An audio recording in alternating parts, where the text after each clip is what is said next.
welcome back. We're delighted to talk to him about how amino acid glycine may play a key role in inflammation. So, Dr. Brind, good to see you. How are you, friend? I'm just fine. Yes, doctors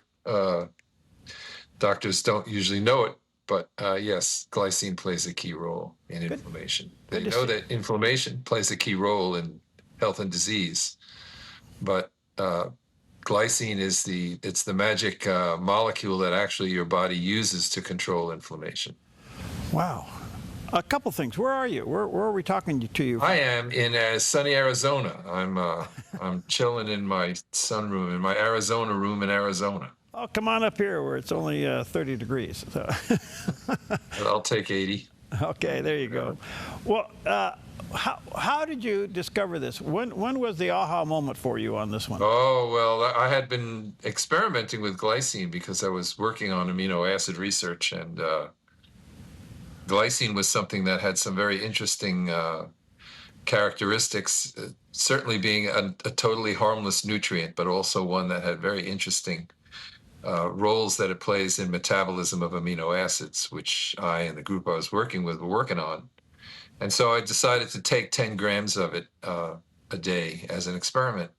And I did that for a couple of years. This was starting in 2008.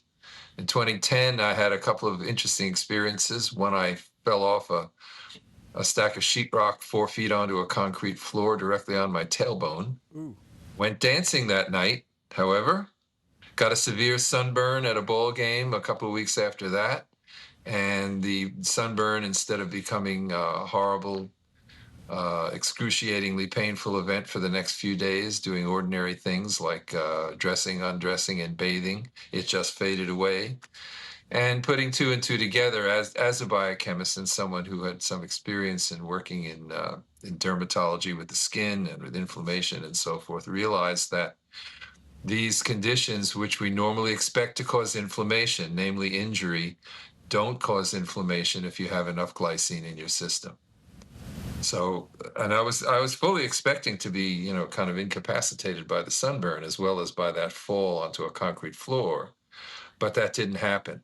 And what it is that this inflammation is your body's first responders, right? Just like the first responders on the highway. There's a crash on the highway, and who comes? The highway patrol, right? The cops come and they redirect traffic and they take accident reports and they call the ambulances and they call the tow trucks, and then they, when everything is done, they pack up and go back to their base. That's what first responders do in the case of injury on the road.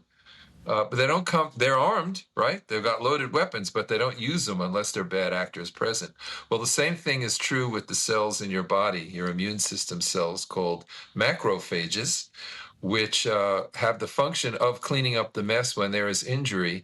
But when there's an infection, then they start secreting these really serious poisons, which is inflammation. And the purpose of that is to kill whatever it is that got into you before it kills you. And so it's a mistake. These cells get activated to do something they shouldn't be doing unless there's a severe infection. So you see, we get from injury, all kinds of injury, even normal micro injuries from simple things like blood circulation or moving a muscle or walking. They cause micro injuries, but if they're supposed to just heal.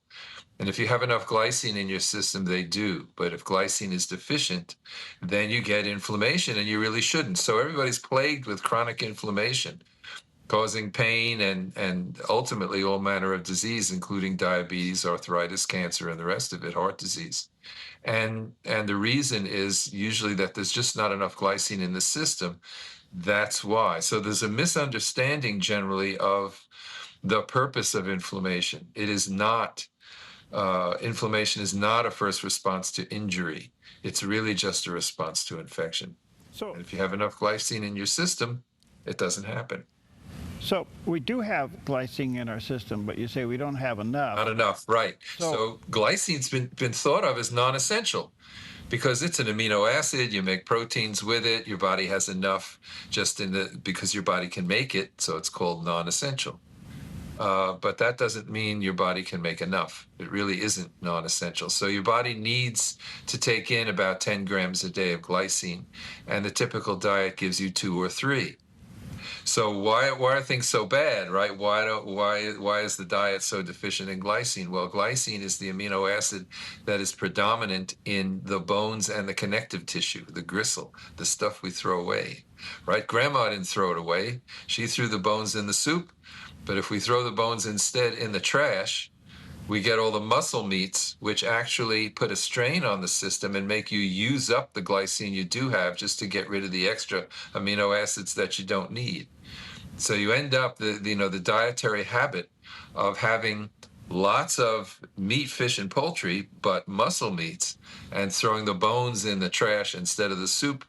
It gives us a recipe for modern day humanity that is plagued with chronic inflammation and everything that follows. That's why I developed this product, Sweetamine, a glycine supplement, in order to make that problem go away. So, is there a natural form of glycine? Yes, well, glycine is an amino acid. The amino acids, they're like these Lego blocks that all these big molecules, the proteins, are made of, right? So when you eat a protein, your digestive system breaks them down into amino acids. And the best source of it, the best natural source, is something like bone broth, because it's collagen. You see a lot of sales of collagen supplements, for example, and collagen peptides, because collagen is about 25% glycine by weight. So the bone broth fat is a fat that won't go away.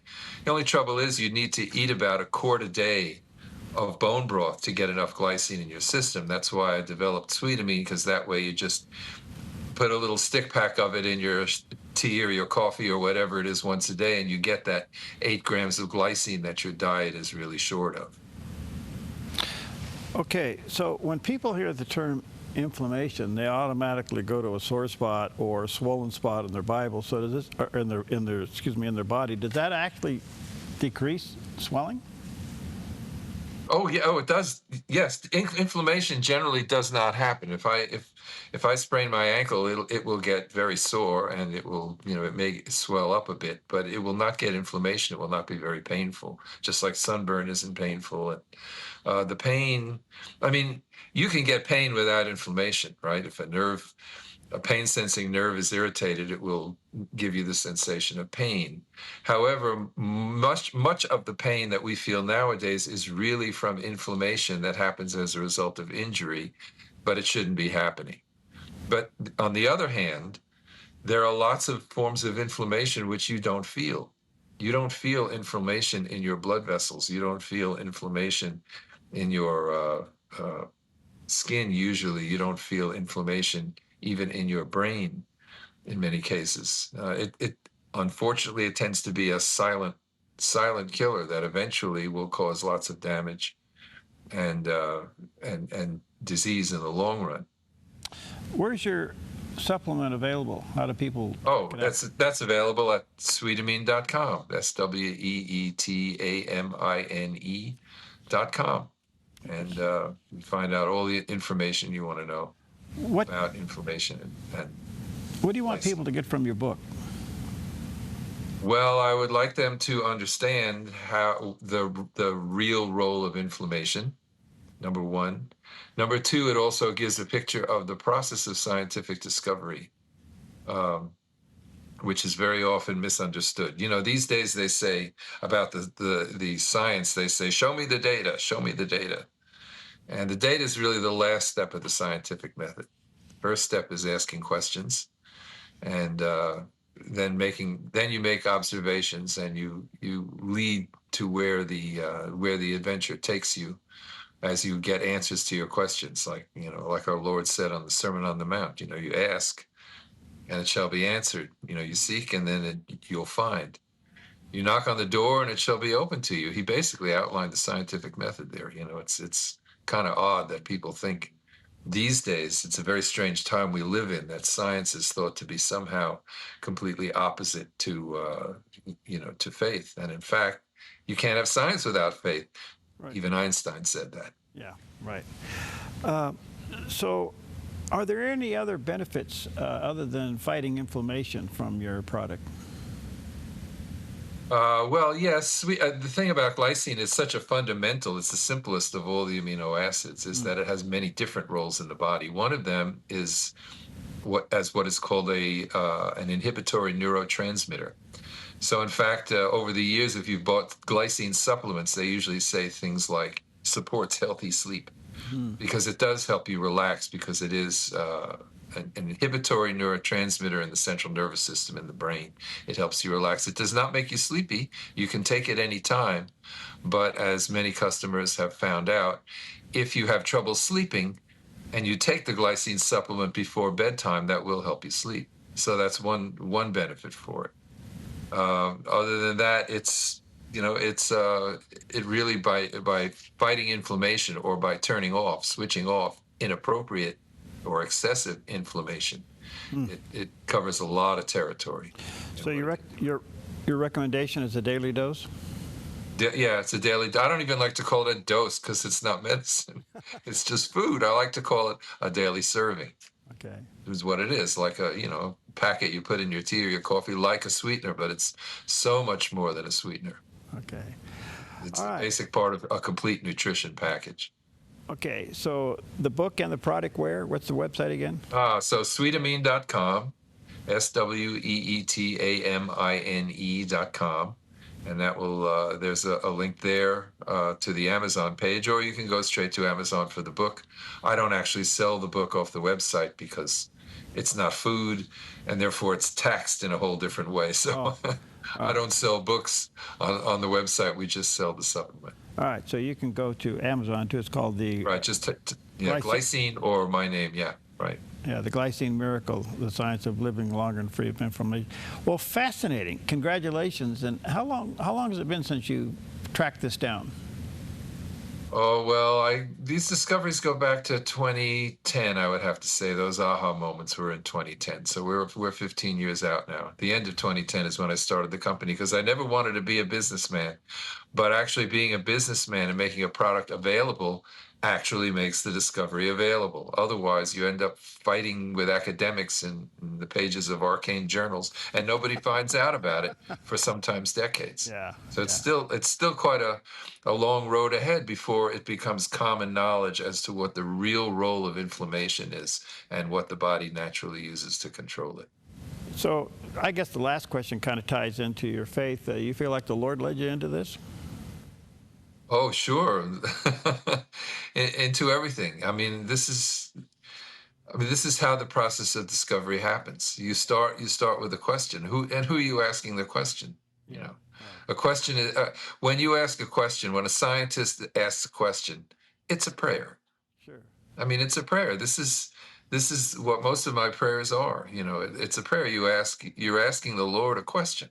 Otherwise, who are you asking? Yeah. And and why would you expect to get a good answer?